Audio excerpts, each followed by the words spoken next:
a Marine haunted by war, a daughter longing for answers, a letter unopened for years. In a quiet Virginia town, their lives collided on an ordinary school bus ride. What followed was anything but ordinary, a journey through guilt, truth, and the power of family that refused to break. From the old basketball court to the school auditorium on Veterans Day, this is a story of finding a voice and a home again. Stay with us through the final moment, and please like and subscribe to support more stories like this one. The bus sighed like an old animal settling into its cage doors, folding shut on a drift of cold that smelled of wet pavement and street salt. Daniel Cole stepped in with his German Shepherd at heel, a hand slung through the worn leather loop of the leash. Max's ears were high and alert, his coat the color of coffee with a streak of winter along the muzzle. Daniel touched his transit card to the reader. The machine chirped, and he moved down the aisle the way men who have carried weight move quietly, as if apologizing to the world for taking up space. It was late enough for the city to sound hushed, and wide streetlights diademing puddles, storefronts pulled to sleep behind scissored gates. The driver glanced at Max with the familiar mix of curiosity and respect reserved for working dogs. Daniel lifted 2 fingers in a steady "we're good" gesture. They took a pair of seats near the rear door. The floor vibrated with each press of the accelerator, a low rumble that in the wrong hour could turn to thunder in Daniel's bones. Tonight it stayed a hum, the kind you might feel in your ribs when an old refrigerator kicks on. Max lay across Daniel's boots, front paws crossed a sentry at ease. Daniel had told himself he'd try again today, had even stood outside the glass doors of the VA clinic long enough to fog his reflection on the pain. The automatic doors had breathed open, the smell of antiseptic and paper had slid out in a pale tide, and something in him had recoiled. He had pivoted, walked the long block under a sky the color of a tarnished coin, and let his feet bring him here. When he'd called the appointment desk last week, the nurse had said, "You don't have to say anything you don't want to, Mr. Cole. Just come." He had thanked her. He had meant it. He had not gone in. 2 seats up, a girl sat angled toward the window, a backpack lumped at her shin and a knit cap half off one ear. 14, maybe. Hard to say with the way winter shrinks and ages faces. She was small in the way saplings are small, narrow, but wiry, unbowed by wind. Her reflection rode the dark glass beside her, a faint twin flickering over the tunnels of night between stations. The bus took a turn, and her cap slipped, dumping a spill of brown hair to her shoulders. She didn't fix it. She was humming under her breath, fingers tapping the seam of her jeans, a rhythm that threaded through the bus's mechanical heartbeat. Daniel would have let it pass if not for the phrasing. 4 counts on a hold, 2 quicks a rise, exactly where his mouth had once shaped the word left. The cadence was old muscle memory, the song of boots keeping time on endless asphalt, and it startled him with the intimacy of a hand on the back of the neck. Max felt the change, his head-lifted eyes cutting to Daniel, then to the girl. The dog's tail gave one soundless thump on the rubber floor. Daniel swallowed and looked away, pretending interest in the map above the window, its colored arteries carrying names he wasn't headed toward Jackson Lakefield Ridge. He told himself a kid could pick up a tune anywhere. The internet was a giant bowl of spilled marbles. Things rolled into places they did not belong. But then the girl, as if to erase his doubt, let the hum unfurl into a line of words soft and breath-light. Nothing anyone else would catch over the bus's grinding rise to speed. 1, 2, 3, 4. Keep it steady. The corners of her mouth tightened. Not a smile exactly, more like someone holding a thought where it wouldn't shake free. She glanced at Max and then at Daniel, a quick darting look that took inventory man-dog boots the square knuckles of a hand that had known rope and steel. At the next stop, a man with a plastic bag of takeout climbed aboard, bringing a brief cloud of sesame and ginger, then rattled off at the following corner. The bus hiccuped over a seam in the road, and the lights flickered. The girl's backpack slid. A paper edge flashed from the half-open pocket. a corner creased like something read with the fingertips 1,000 times. She caught it before it fell, tucked it back inside, and finally pulled the cap straight with the heel of her hand. "Your dog's well trained," she said, not loudly, each word carefully placed on an invisible shelf between them. She didn't turn fully. She addressed his reflection the same way people ask the dark if it's going to rain. "Max is a good listener," Daniel answered. His voice came out steady, lower than he'd intended. "He thinks it's his idea to listen. That helps." The girl nodded. "He looks like he'd do the right thing even if nobody told him to." Her gaze flicked to Daniel's left wrist where a black paracord bracelet was braided tight. "That looks military." It was a gift. The words were simple. They did not say from whom or when or why. It was always on, even in the shower. Max shifted chin, dropping back to Daniel's boot as if to pin him to earth. The girl's hands were restless now, turning the strap of the backpack in small rolls. "My name's Lily," she said after a beat, letting the syllables land softly as if she were telling the window first, then the man behind it. "I get off at Willow and 3rd. "Daniel," he said. He hadn't planned to give his name. It came anyway. "This is Max." "Hi, Max," she said, and Max decided it was acceptable to lift his paw to the aisle. Lily did not touch him. She placed her fingers near enough for him to scent, then withdrew, earning an approving blink from the dog.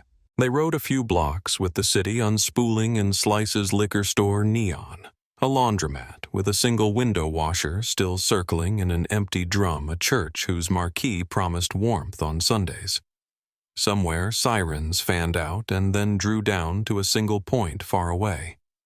The bus was neither full nor empty. 2 men in work vests argued joylessly about a boss who shorted hours. A woman in scrubs slept with her mouth slightly open, a paperback tented over her chest.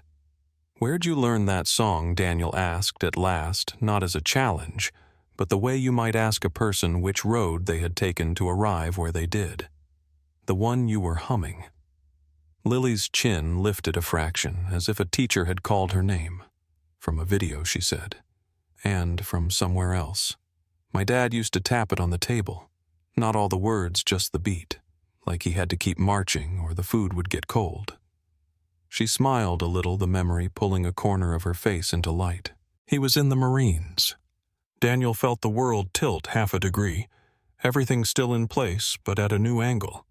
He could see his reflection look smaller in the window, as if he had stepped back inside himself. Max's ears flicked again, that tiny metronome of attention the dog kept on whatever Daniel would not say. "The Marines," Daniel echoed, careful. "Hard to let rhythm go once it's in you." "Yeah," she said. "It makes the bus feel less loud." She gestured a small, precise motion. "Sometimes the bus sounds like a storm, you know. Not scary, just big." He nodded. He did know. He had a dozen words for the bigness of mechanical thunder, and all of them were private. "You getting home late?" he said. "Long day. Short day." She countered a defensive brightness. "But bus schedules are a suggestion." She cut a look at him, weighing him the way streetwise kids do. "You going anywhere particular? Or just riding around with Max because he likes the view?" Daniel let the joke stand, but it found the truth anyway. He was a man circling a building he could not bring himself to enter. "Just getting from one place to the next," he said. "Some days the bus is the next place." Lily's eyes softened, not with pity, but with the quick understanding of someone who has been keeping watch for a long time. She fished into the small outer pocket of her backpack and brought out a square thing wrapped in wax paper. "Do you want half a peanut butter sandwich?" she asked. "I made it good. Too much jelly, but that's how it should be." Daniel almost refused on principle. He was not hungry. He had hands he could make his own sandwich, but the offering was small and holy in the way of simple human kindness. "Thank you," he said, taking it with a level palm so it felt like a handshake instead of charity. He gave a corner to Max, who accepted with the delicacy of a gentleman being presented a canapé. When the bus slowed for Willow Street, Lily gathered her backpack, then hesitated as if the aisle were a shoreline that might, without warning, flood over her shoes. She looked at Daniel again, the question in her face not quite formed. The doors sighed open, and a little weather blew in leaf-smell damp wool the distant clatter of a skateboard. "My stop," she said, and then almost too quiet to hear. "Thanks for talking like a person." Anytime Daniel answered, he wasn't sure why he meant it. He did. She stepped down to the sidewalk, the bus kneeling with a soft whine to meet her shoes. For a second, as the doors framed her, he saw the narrowness of her shoulders under the backpack straps and felt an ache with no clear name. Max rose, planted his paws on the edge of the seat, and watched her through the glass. Lily turned back, lifted her hand in a careful wave, 2 small arcs in the cold air, and then tucked her chin and moved into the night, the rhythm of her steps unconsciously marking out that old cadence, 1, 2, 3, 4. The bus pulled away. Daniel stared at his reflection for a beat, then passed it into the place his mind kept for roads he did not take. Max settled again, head against Daniel's knee, a weight that said the earth was still here solid under the noise. The nurse's voice from last week floated up kind and practical. "You don't have to say anything you don't want to. Just come." He pressed a palm to the paracord at his wrist, then let his hand fall. The city kept breathing. Somewhere up ahead a bell clanged, doors opened, and the night made room. The bus continued its restless journey through the dark streets, brakes hissing at every corner, the lights buzzing with their tired hum. And Daniel sat with Max pressed against his leg, still replaying the girl's humming in his head, the cadence that had woken something long buried when he noticed Lily had not yet stepped off, though she had said Willow and Third was her stop, and as the bus rolled further, she finally slid back into the seat across from him, pulling her backpack tighter against her chest, her eyes shifting from the window to him with a kind of hesitation that seemed older than her years. And after a long silence, she said in a voice both steady and trembling, "You sounded like you knew that song too well," which made Daniel's chest tighten because there was no way to explain without stepping onto ground he had avoided for years. So instead, he nodded and answered simply, "Some songs don't leave you once they're in you." She looked down at her hands, fingers fiddling with the strap of her bag, and then she whispered, "My dad used to hum it not loud, just under his breath, like he was keeping time with something nobody else could hear." And Daniel found himself asking softly, "Was he a Marine?" She nodded, eyes fixed on the worn patch of rubber floor between them, and said, "He was, but he didn't come home." The bus jolted, and her words seemed to hang in the vibrating air heavier than any sound in the machine's bones. And Daniel felt Max shift uneasily, as if sensing his master's heartbeat stutter. Lily continued before he could form a reply, reaching into the front pocket of her backpack and pulling out a folded envelope so thin and frayed at the edges that it looked like it had been carried 1,000 miles in someone's pocket, and she held it with both hands as though it might crumble if touched too roughly, saying, "This is the last letter he wrote before he was gone. My mom gave it to me when I turned 12, but I've never opened it. I don't know why. Maybe because if I read it, it will feel like the last thing I ever get from him, and then there won't be anything left." Her eyes glistened in the bus's cold, fluorescent glow, but she didn't cry. She pressed her lips together like someone determined not to show the breaking sound inside, and Daniel felt something sharp lodge in his chest, a memory not of battle itself, but of a face, a laugh, a man leaning against sandbags with dust in his hair and courage in his eyes. He cleared his throat, voice low, and asked, "What was his name?"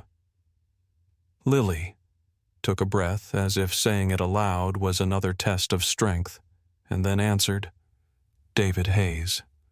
The name struck Daniel like a rifle report echoing across the years. and his hand tightened around the leash so suddenly that Max raised his head, ears pricked. Daniel closed his eyes for a brief second, and when he opened them, the bus felt too small, the air too thin, because he had heard that name countless times in shouts, in laughter, and the desperate cries of men holding on, and now here it was again spoken by the daughter of the man he once trusted with his life. His voice, when it came, was rough, but certain David Hayes. He was in my platoon. I was there the day he stopped, words choked by memory. But Lily's gaze locked onto him, searching for truth, and Daniel forced himself to continue, though every syllable scraped against his throat. I knew him. He was a good Marine, one of the best. Lily stared at him, her eyes wide as though she were seeing him for the first time, not just a weary man on a bus with a quiet dog, but a thread connected to her own story. And she whispered, "You knew my dad." Daniel nodded, the weight of it pressing into his shoulders, and Max gave a quiet sigh, as if grounding him to this moment. Lily clutched the envelope tighter, almost wrinkling it, and said, "I don't know anything about how he was there. Mom never talks about it. She says it hurts too much. But I always wondered if anybody remembered him or if he just disappeared into the ground and that was it." Daniel shook his head steady now, despite the ache. "He's remembered. Every day by those who were with him. We carry him still." Lily's face softened, some of the guarded tension releasing, and for the first time she let a small tear slip down her cheek, wiping it away quickly with the back of her hand as though embarrassed. "Then you're the first person I've met who can tell me who he really was." The bus slowed for another stop. More passengers shuffled in, carrying the smell of cold night and fried food. But in the small bubble of space between Daniel, Lily, and Max, the world seemed narrowed to just the truth they had uncovered. Daniel leaned forward, resting his elbows on his knees, and said quietly, "If you ever want to open that letter, don't do it alone. Some words deserve company." Lily studied him, uncertain but thoughtful, and tucked the letter carefully back into her bag, like placing it on a shelf in her heart for later. Maybe she said softly, "Maybe I'll ask you when I'm ready." Daniel only nodded, not pushing, because he knew readiness was its own battlefield, and Max leaned gently against his leg as though anchoring him. Outside the window, the city rolled by in dim blocks, but inside the bus, something had shifted. Daniel's world, which had felt sealed off by silence, now had a crack of light, the presence of a girl who carried the name Hayes and a letter unopened, and the knowledge that fate had just tethered him again to the past he could not bury. The bus bell dinged for the next stop, but neither Daniel nor Lily moved. The bus hissed to a final halt at the corner where Lily insisted she lived, and Daniel almost stood to let her step into the night alone. But her hesitation on the aisle was so palpable that he found himself moving as well, Max padding silently behind him. Lily glanced back once, measuring him with the same mixture of trust and caution she had shown earlier, and then she said, "My mom won't mind if you walk me up." "It's late." Daniel nodded, not because he believed her mother would be comfortable, but because he knew a girl shouldn't shoulder the shadows by herself. The three of them moved through narrow sidewalks that carried the scent of wet leaves and faint chimney smoke until they reached a small house with a porch light that flickered weakly, the kind of suburban home that spoke of years of trying to hold steady against storms. Lily pushed the gate with her shoulder, Max following close as if he belonged, and Daniel kept 2 paces back, watching the shape of the house that suddenly seemed to carry a weight of memories he hadn't invited, but could not ignore. When the door opened, Anna Hayes appeared, her figure framed by the soft lamp glow behind her. Wearing a cardigan drawn tightly across her shoulders, her eyes widening immediately at the sight of Daniel, a stranger standing behind her daughter, and then softening with visible relief when she saw Max at his side, because dogs like Max do not walk with men unworthy of trust. "This is Daniel," Lily said quickly, filling the silence before it stretched too thin. He knew Dad. He and Max rode the bus with me. Anna's lips parted a sharp inhale caught halfway, and then she nodded once as if acknowledging both a warning and a gift and said, "Then you should come in. There's enough dinner to stretch." Daniel stepped carefully into the house, Max close to his leg, and the warmth struck him. First, the warmth not only of air, but of walls lived in family photographs aligned on the hallway shoes neatly lined. The one pair sat askew as though its owner had always rushed out the door. The dining table had been set simply 2 plates waiting a third added quietly by Anna's hands. The meal was modest: roast chicken, green beans, a loaf of bread sliced unevenly, but the way Anna moved in the kitchen showed she had practiced making the most of what she had. Daniel felt the weight of being an intruder, yet Lily's chatter as she pulled her chair close and Max settled at her side built a bridge across the awkwardness. They ate with tentative conversation, Anna asking polite questions about where Daniel lived now, and him answering in the smallest fragments because to give more would mean opening doors he had kept bolted. When Anna finally asked, "You really knew David?" her voice held a tremor that belied her steady posture. Daniel met her eyes and said, "Yes, I knew him. He was more than a Marine to me." She nodded, looking down at her plate, and Lily sat straighter, sensing something heavier rising beneath the table like a tide. After dinner, Lily excused herself to feed Max some scraps in the kitchen, leaving Anna and Daniel in the quiet dining room.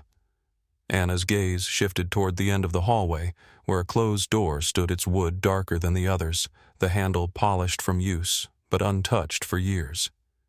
She drew a breath and said, "That room has been closed since the day I packed his things away. I told myself I would open it when I was ready. I never was." Her confession hung in the air, and Daniel felt the truth of it press against his own ribs, because he too had things locked away, boxes in his memory he had refused to lift the lids from. "Sometimes I hear Lily walking past it." Anna continued, pausing like she wants to turn the handle, but I never let her. Daniel did not reply. He only let the silence acknowledge the weight of her words. When Lily returned with Max trotting happily beside her, the dog pulled slightly on the leash. Daniel held his nose, twitching toward the hallway. "He smells something," Lily said, half amused. Anna stood abruptly as if to block the path, but Max was already padding toward the door at the end. He stopped in front of it, sat, and looked back at Daniel with the same alert patience he had once shown on patrol when something important was near. Anna's face paled, her hands clasping together, but she whispered, "He knows." Daniel hesitated only a moment before stepping closer, resting his hand gently on Max's head. "Not without her say-so," he said, his voice firm, and Anna drew a long breath before nodding. "It's time, maybe. But I can't do it myself." She reached for the knob, but her hand trembled, so Daniel covered it briefly with his own, steadying her without words.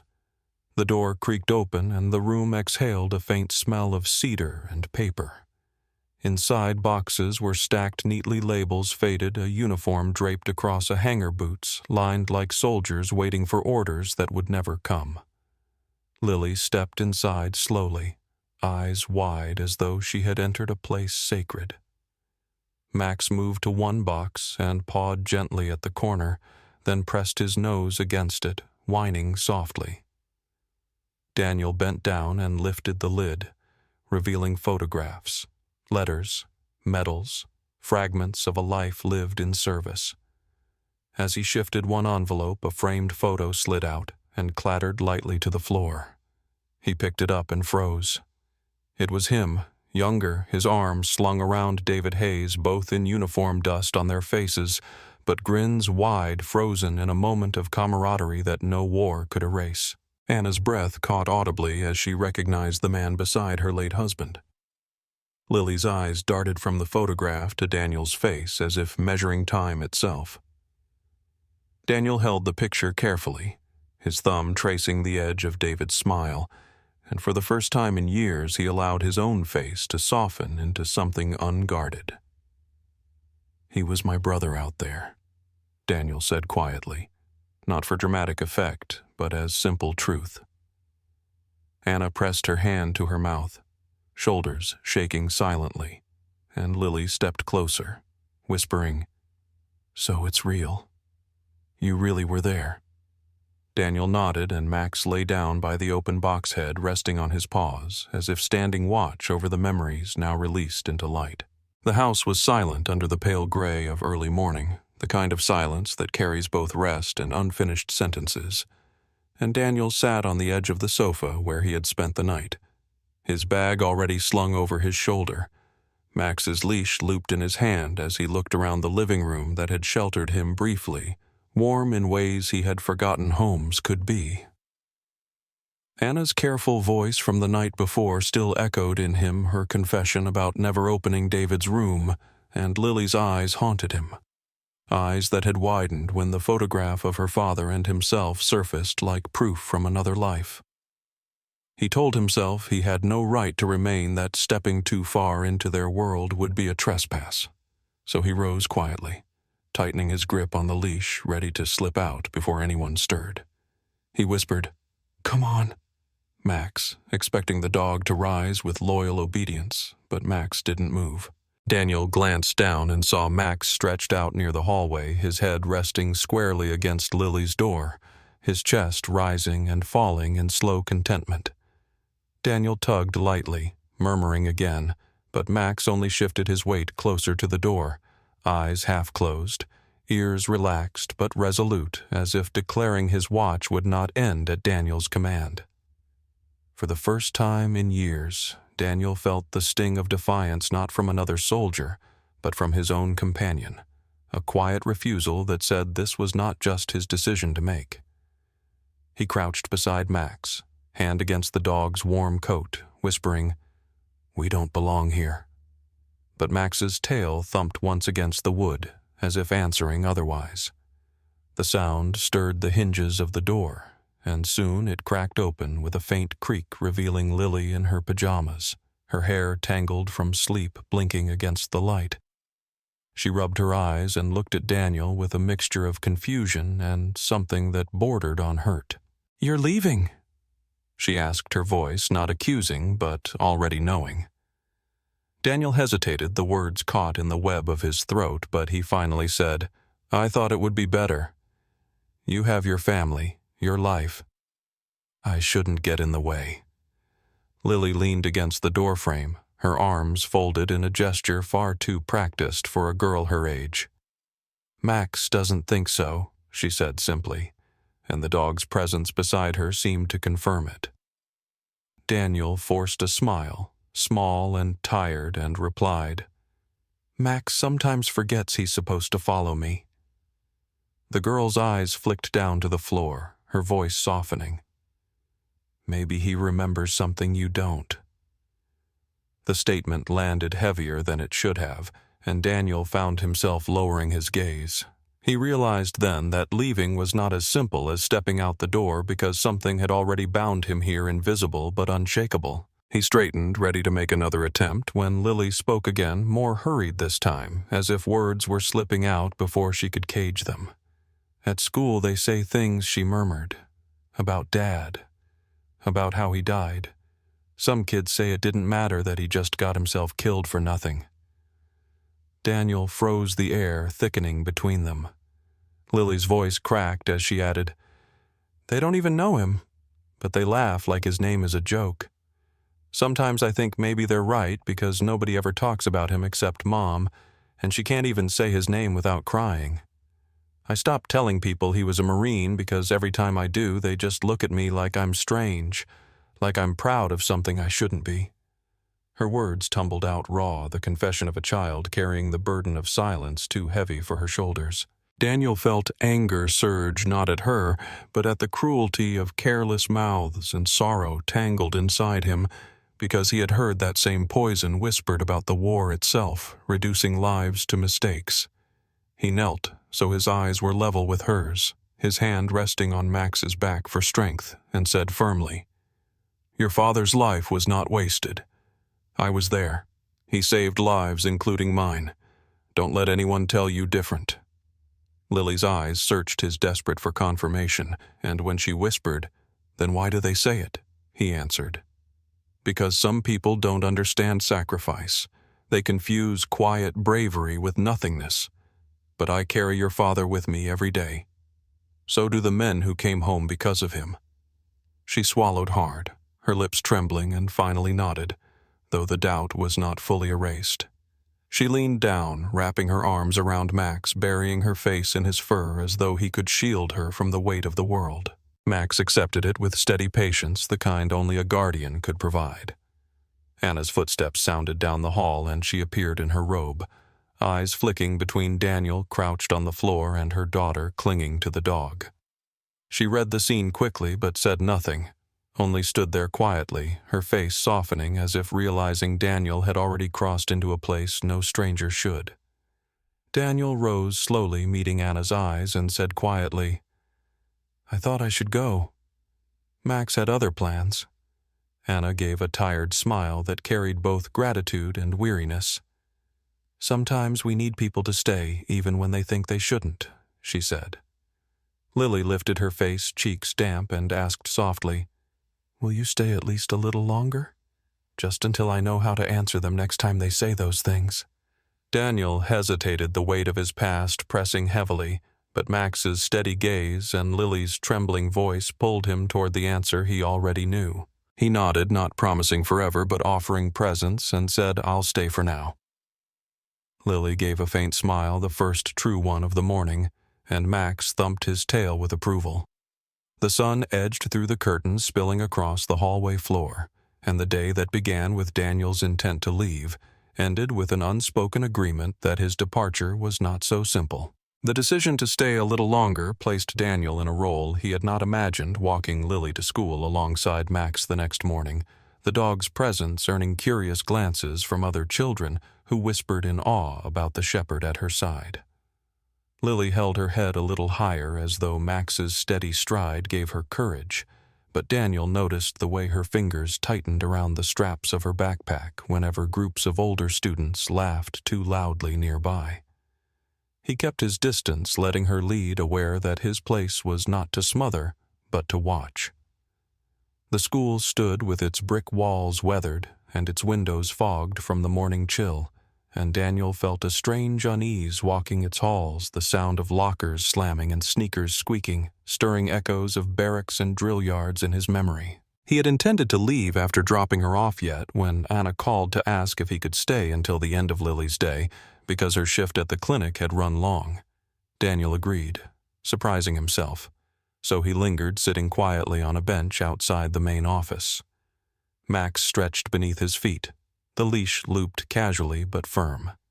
He kept to himself, observing students drift past in waves, some polite, some indifferent, some throwing looks at Lily that carried the same unkind edge she had confessed about. His jaw tightened, but he said nothing, reminding himself he was a guest in a world not his own. It was later in the afternoon when he heard it, the careless remark spoken in a teacher's lounge just beyond the slightly ajar door. Two faculty members were talking, their voices low, but not low enough words spilling out with the weariness of people venting at the end of a long week. One of them, a man with a clipped tone, said, "David Hayes died over there, but it didn't change anything." That whole conflict was a mistake from the start. The words struck Daniel with the sharpness of shrapnel, a sudden pain that burned because it reduced a man's life to a footnote. He froze, his hand tightening on Max's leash, but before he could think better, he pushed the door further open and stepped inside. The teachers looked up, startled to find him there, and one began to apologize for the intrusion, but Daniel's voice cut through calm but firm, resonant with a weight that silenced the room. David Hayes did not die for nothing. He saved an entire platoon that day. He stood his ground when the rest of us would not have made it back. Do not call his sacrifice meaningless. The man shifted uncomfortably, his face flushing as though he had been caught saying something in poor taste, and muttered that he hadn't meant offense, but Daniel shook his head. Words matter. Children hear them. His daughter hears them. And when you reduce a life like his to nothing, you teach the world that courage is disposable." The silence that followed was thick, the kind of silence where truth sits heavily, and Daniel left before they could reply. Max pacing close as if sensing the trembling he kept locked beneath his skin. Outside, he found Lily by the front steps waiting for him earlier than expected. She studied his face with sharp perception and asked, "Something happened, didn't it?" Daniel hesitated, tempted to dismiss it, but her eyes demanded honesty. He exhaled slowly and sat beside her, Max pressing close between them, a living barrier against the chill. "I heard someone at the school say your father's death didn't matter," Daniel admitted. "I couldn't let it stand. I told them the truth, that he saved lives, that he saved mine." Lily's eyes widened, the corners shimmering with sudden moisture, and her voice trembled when she asked, "You mean he was right there with you that day?" Daniel nodded, the weight of memory pressing heavily. "Yes. We were under fire. Everything was chaos. And your father, he stepped into it, covered me, and others gave us the chance to live. I came home because of him. He didn't." The confession broke something open inside him, the words pouring out with the roughness of years of silence. "Your father died shielding me. I've carried that every day since. I lived and he didn't, and I've never forgiven myself for walking away when he couldn't." The admission left the air heavy, and for a long moment neither spoke. Lily's face was wet now, tears sliding freely, but she did not look away. Instead, she whispered, "All this time I wondered if anyone really remembered him. I thought maybe he just disappeared, like nobody even knew his name anymore. But you do." Daniel placed a hand gently over hers, his voice low but unwavering. "I do. And so do the men who survived because of him. He will never be forgotten." Max leaned into them, his steady warmth grounding the moment, and Daniel felt Lily's small hand clutches tighter, as though she had been waiting years to hear these words. The school bell rang. Students poured into the yard with laughter and chatter, but around the bench where they sat, time seemed suspended. Just a man, a girl, and a dog, bound together by a truth both painful and necessary. Daniel knew the confession had changed something irrevocably, drawing him deeper into their lives than he had intended. But for the first time, he did not pull back. He had spoken what needed to be spoken, and though the guilt remained, it was no longer his alone to bear. The night pressed heavy over the neighborhood clouds, dimming even the stars.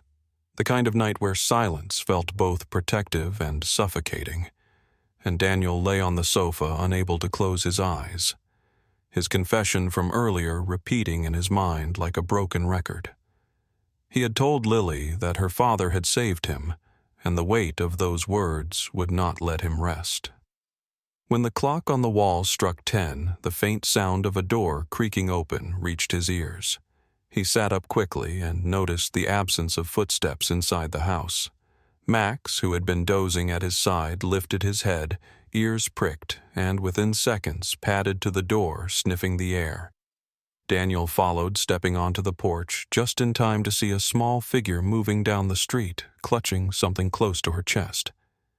It was Lily, her slight frame illuminated by the dim streetlight, her shoulders hunched as though carrying a load far too heavy for her age. Daniel whispered a command and Max trotted ahead, nose low, tail stiff, his guardian instincts fully awake. Daniel followed the cold air cutting his lungs until he realized where Lily's steps were leading her. The path wound toward the high school, the same place where she had confessed her shame about the words thrown at her. The gate was unlocked. The field dark, the bleachers stretching like silent witnesses against the night sky. Lily stepped onto the cracked asphalt of the old basketball court adjacent to the field. The ball lines faded but still visible like scars that refused to disappear. She sat cross-legged in the center of the court, the letter from her father cradled tightly in her hands. Max circling her before lying close, his head resting on her lap as though he understood she needed something alive to tether her. Daniel approached slowly, his boots crunching lightly against gravel, unwilling to startle her but unable to stay away. She looked up at him, her eyes shimmering with both fear and determination, and asked directly, "You know what happened to him, don't you? You were there." The question held no hesitation. It was not the curiosity of a child, but the demand of someone who needed truth more than comfort. Daniel stopped a few feet away, the floodlights overhead, dead for years, leaving only the pale glow of the moon across their faces. His throat tightened as memories he had forced down for so long clawed their way back. He dropped to his knees before her not out of choice, but because his strength betrayed him, and his voice cracked when he finally spoke. "Yes, I was there. Your father. He gave his life to save mine. He shielded me from fire. I was the last one to see him alive." The words broke free like water breaching a dam, and Daniel bowed his head, his palms pressed into the cold asphalt as if bracing against the weight of that night. He didn't hesitate. Daniel continued, his voice trembling. "We were pinned down, everything was chaos, and he moved without fear. He knew what it meant. He knew what he was giving, and he still did it." Lily's breath hitched and her fingers tightened on the envelope as though it were the last thread tying her to him. "So, he died because of you?" she asked, her tone sharp with hurt, but underneath it was the aching need to understand. Daniel forced himself to look into her eyes, letting her see his own torment. "He died protecting me. I have carried the guilt every day since. I lived because of him, and I have never forgiven myself for that." The silence that followed was broken only by the distant hum of traffic and Max's steady breathing, a rhythm of loyalty that steadied both of them. Lily's tears spilled freely now, but she did not turn away. Instead, she asked quietly, "What were his last words?" Daniel swallowed hard, his memory replaying that final moment in vivid detail, the dust, the sound, the unbearable weight. He didn't say much. He just looked at me and said, "Take them home, Dan." That was all. And I did. I brought them back. But I never brought him. His voice cracked and he lowered his head again, his shoulders trembling. Lily pressed the unopened letter to her chest, her small frame shaking, but after a long pause, she whispered, "Then he trusted you. If his last words were for you, then he believed in you." Daniel shook his head, the shame cutting deep, but Lily reached out with one trembling hand, placing it against Max's fur as if drawing strength from the dog's warmth. "Maybe you were meant to be here," she said softly, almost to herself. "Maybe that's why I met you on the bus. Maybe he wanted someone to carry it until I was ready." Daniel looked at her, astonished by the grace of a child who bore more weight than most adults, and he realized she was offering him not forgiveness, but a place to share the burden. He placed his hand over hers gently and whispered, "I don't deserve it, but I'll carry it with you. For him." Lily nodded, pressing her forehead briefly against Max's head, her tears dampening the dog's fur, and Max remained unmoving, loyal as ever, the silent anchor holding them both steady in the storm of truth. They sat there on the court for a long while, the unopened letter between them like a bridge. Neither was ready to cross, but the bond of truth now anchored them together. The night felt different when they finally rose, heavier in sorrow, but lighter in silence, as if the words spoken had freed something trapped for too long. Daniel walked Lily home with Max at their side, knowing that the next step would come not from running away, but from staying from facing what had been hidden for years. And deep inside, though he could not yet admit it, a part of him began to wonder if healing was possible, not just for Lily and Anna, but for himself too. The house was hushed when they returned from the basketball court, the night pressing down heavier after what had been confessed, and Daniel carried the echo of his words like a weight on his back. Lily moved quietly through the hallway, Max trotting faithfully beside her, his paws soft against the floorboards, and Daniel followed with reluctant steps, uncertain of what lay ahead. Anna had already gone to bed, a lamp left on in the living room, casting a warm, steady glow that softened the edges of the silence. Lily did not go straight to her room. Instead, she sat down on the old couch and held the envelope in her hands, turning it over slowly, as though measuring its gravity. She looked at Daniel, her eyes red from crying but steady now, and said, "Maybe you should read it too. Maybe it was written for both of us." Daniel froze, his pulse loud in his ears, the sight of the unopened letter pulling him back to countless missions where unopened messages had been tucked into pockets, never to be read until bodies were brought home. His throat tightened as Lily extended it to him, her fingers trembling but resolute. Max pressed his head against her knee as if lending courage. Daniel took the letter carefully, the paper worn, the ink faint at the edges, the fold marks etched deep from years of waiting. He glanced at Lily, silently asking if she was ready, and when she gave a small nod, he broke the seal with hands that shook more than he wanted to admit. The handwriting inside was firm but unpolished, the kind of script written quickly under poor light, each word carrying urgency and tenderness in equal measure. Daniel began to read aloud, his voice quiet at first, then steadier as the words filled the room. "To my daughter," the letter began, and Lily leaned closer, her lips parting, as if she could almost hear her father's voice woven into Daniel's. "If I do not come home, it will not be because I did not try. It will be because I stood where I had to. I want you to know that bravery does not mean silence. If I am not there to tell you this myself, then hear it now. Silence is not strength. Speak, sing, cry, laugh. Let your voice be heard, because that is where courage lives." Lily gasped softly, pressing her hands to her mouth, tears glistening fresh on her cheeks. Daniel's voice caught, but he forced himself to keep reading, the words cutting into him with a precision he had not expected.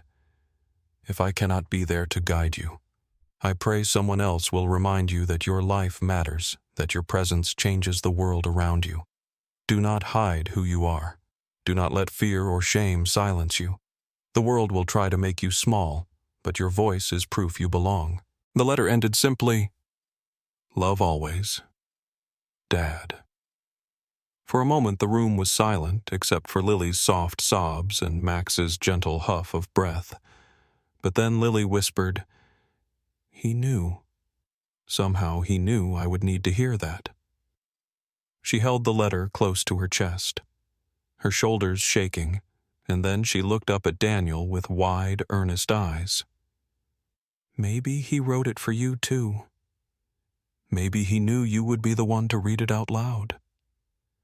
Daniel lowered his gaze, the words burning into his memory, and for the first time he allowed himself to acknowledge the truth. All these years he had worn silence like armor, believing it was strength to carry guilt alone, believing it was loyalty to hold back the pain. But the letter's words shattered that belief, leaving him exposed but strangely lighter.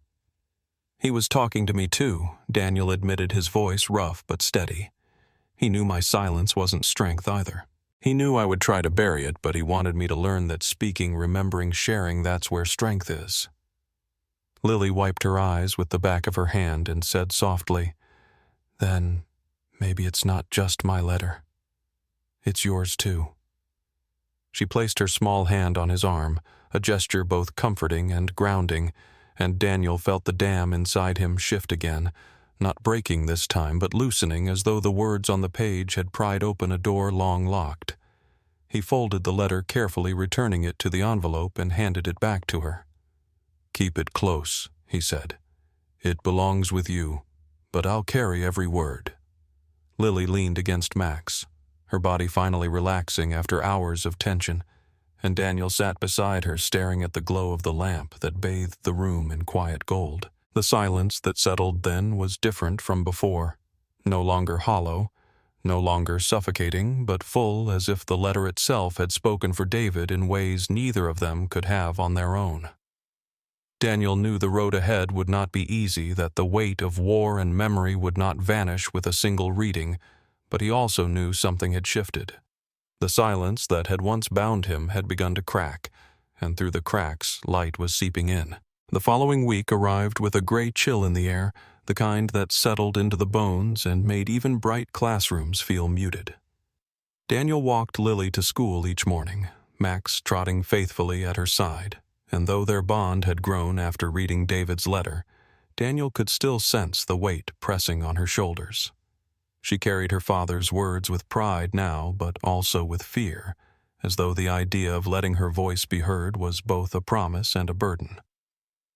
On Wednesday afternoon, Anna called Daniel at the clinic, her voice tired but tinged with concern. "The principal just called me," she explained. "They want Lily to speak at the Veterans Day Assembly next week. They say she would be the perfect voice because of David." But she refused. She told them no before they even finished asking. Later that evening, Daniel found Lily at the kitchen table, a pencil spinning idly between her fingers while her homework lay untouched.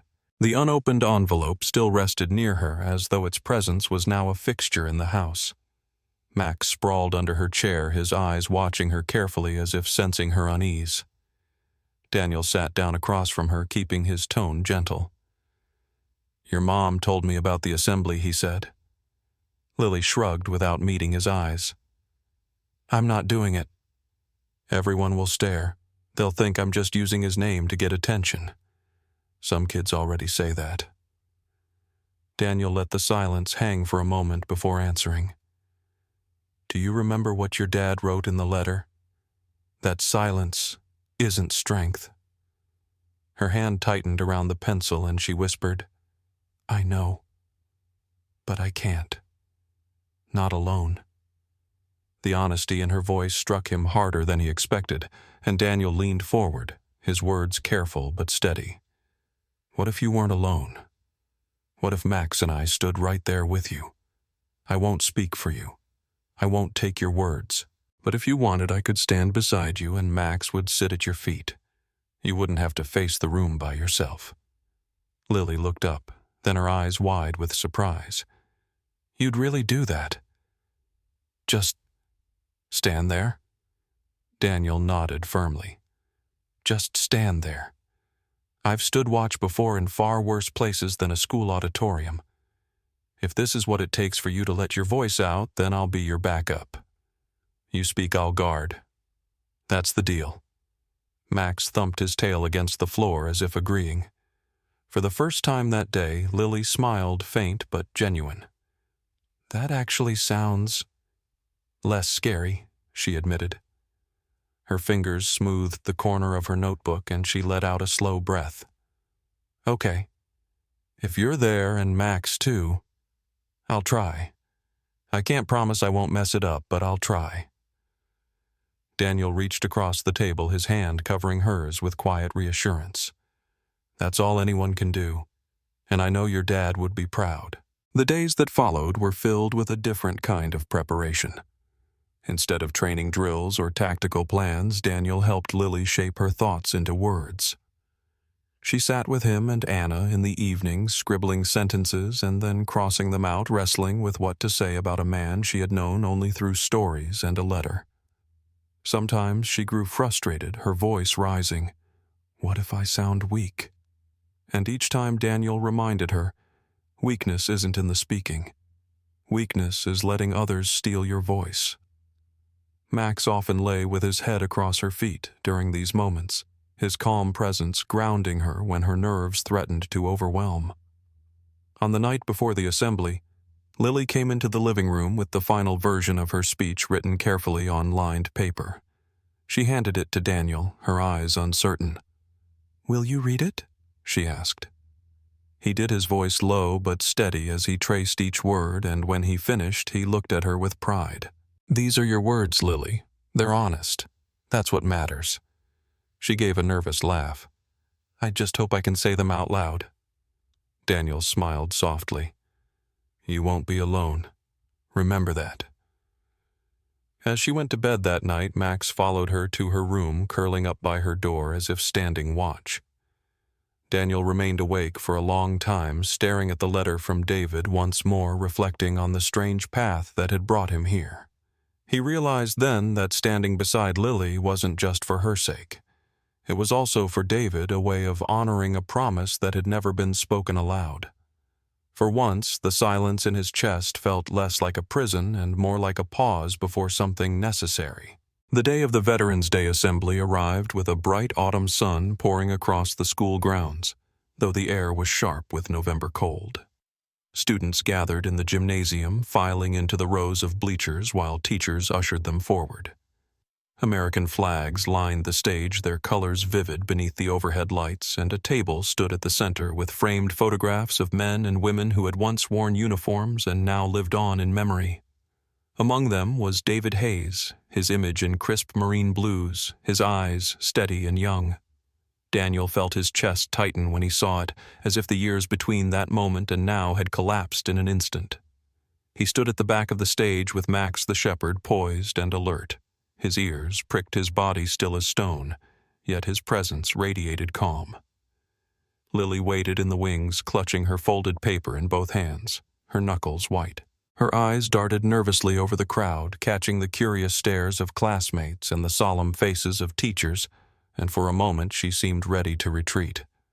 Daniel placed a steady hand on her shoulder, his voice low and firm. You don't have to be perfect. You just have to be honest. And we'll be right here. She nodded once her lips pressed tight, then stepped onto the stage. The gym quieted as her small figure crossed to the microphone. Her steps slow, her back straight, though her hands shook. Daniel moved behind her, standing tall, his presence unobtrusive yet unmistakable, while Max sat squarely at his feet, his gaze scanning the room like a sentinel. The sight of the veteran and the dog drew a respectful silence, and Lily reached the microphone, adjusting it with trembling fingers. For a long moment, she could not speak, the weight of the crowd pressing heavy, but then her eyes fell on the photograph of her father. She inhaled deeply, unfolded the letter, and began to read. Her voice was thin at first, uncertain, but the words carried power beyond their volume. If I do not come home, it will not be because I did not try. It will be because I stood where I had to. The gym stilled, even the faint rustle of clothes fading as her words filled the air. Bravery does not mean silence. If I am not there to tell you this myself, then hear it now. Silence is not strength. Speak, sing, cry, laugh. Let your voice be heard, because that is where courage lives. The stillness grew deeper, not uncomfortable but reverent, as if every soul in the room recognized that they were hearing something sacred. Daniel's gaze locked on David's photograph, and without conscious thought he raised his hand in salute, his posture straight, his face solemn.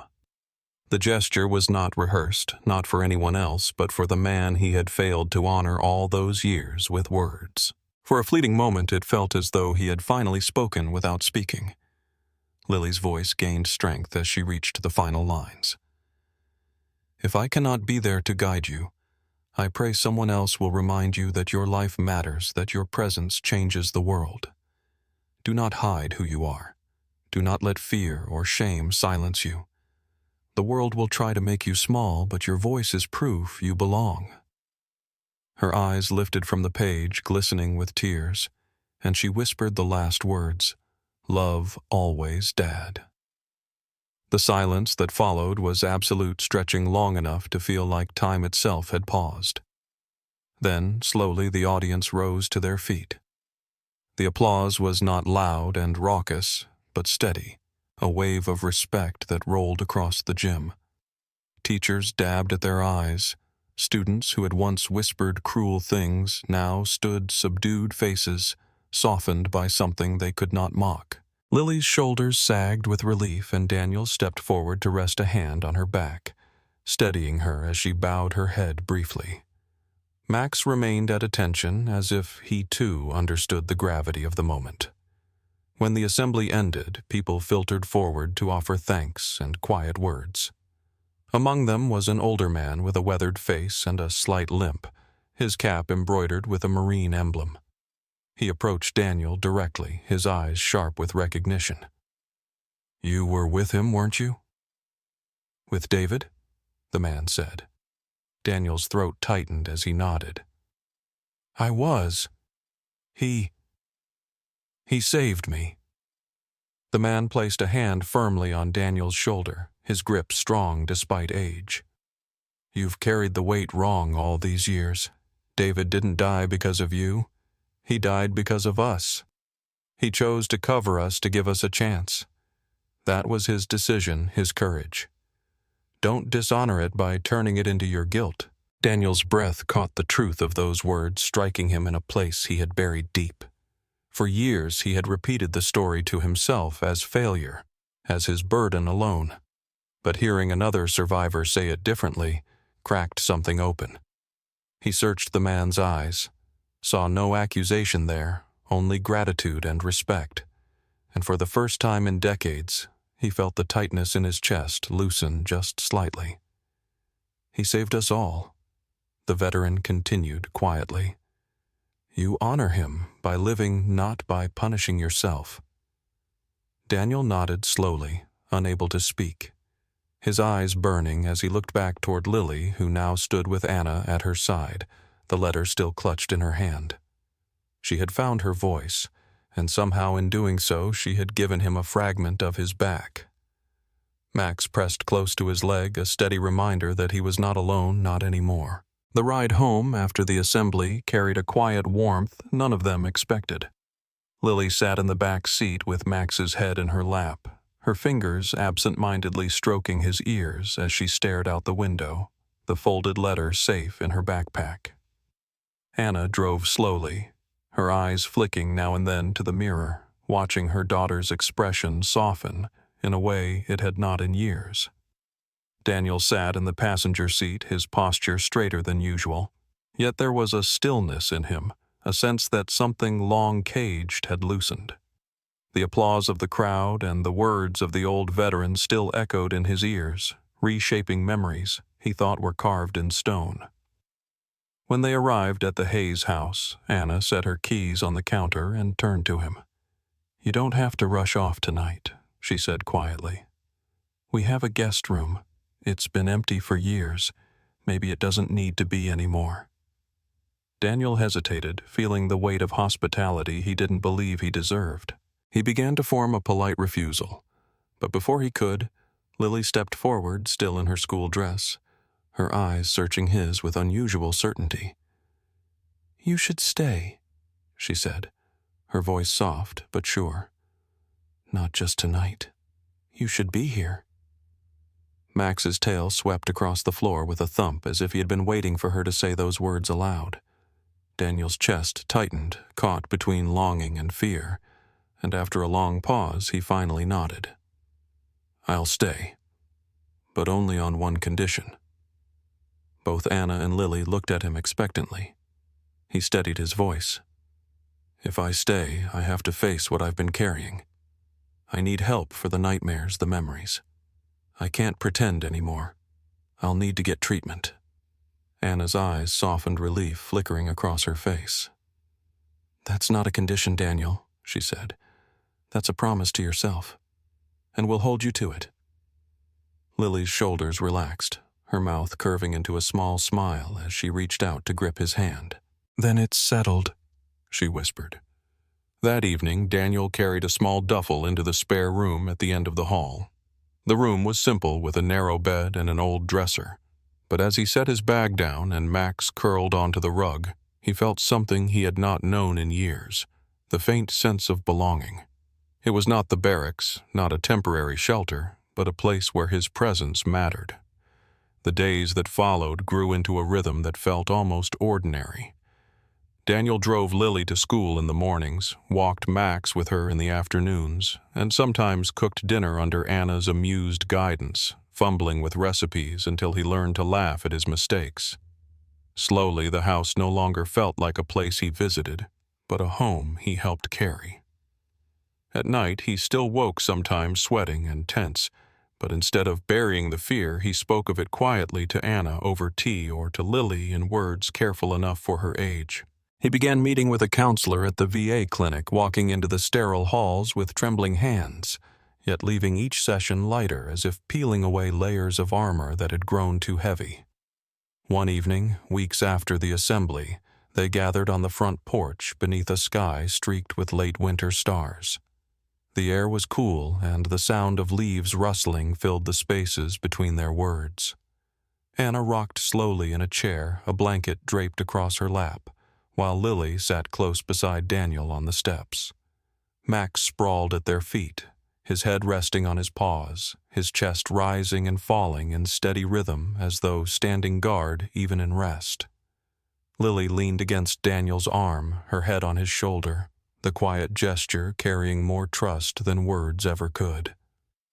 Daniel gazed out into the darkened yard, the weight of years pressing and lifting all at once, and he found his voice low and steady. "We're still a unit," he whispered almost to himself. "Not broken, just smaller." Lily tilted her head toward him, her lips curving into a soft smile. "Like a team?" she asked. Daniel nodded, his eyes glistening. "Yes, a team that holds together, no matter what." Anna looked at them, her eyes shining with unspoken gratitude. And in that moment, Daniel realized that healing was not a single act, not a letter, not even a speech. It was the choice to remain, to carry the weight together. Max lifted his head briefly, his ears twitching as if in agreement before settling back down with a contented sigh. The house behind them glowed warmly, and for the first time Daniel felt not like a guest or a survivor, but like a man who belonged. The silence that followed was not hollow, but whole, filled with presence, with love, with the unspoken vow of 3 people and a dog who had become more than family. And as the night deepened, Daniel closed his eyes briefly and breathed fully, carrying not just memory, but hope. From a folded letter to a whispered promise on the porch, this story was about voices finally being heard. What touched you the most? David's words, Lily's courage, or Daniel's quiet vow? Share your thoughts in the comments and tell us where you're watching from right now. If this story stayed with you even for a moment, help us continue by liking this video and subscribing for more.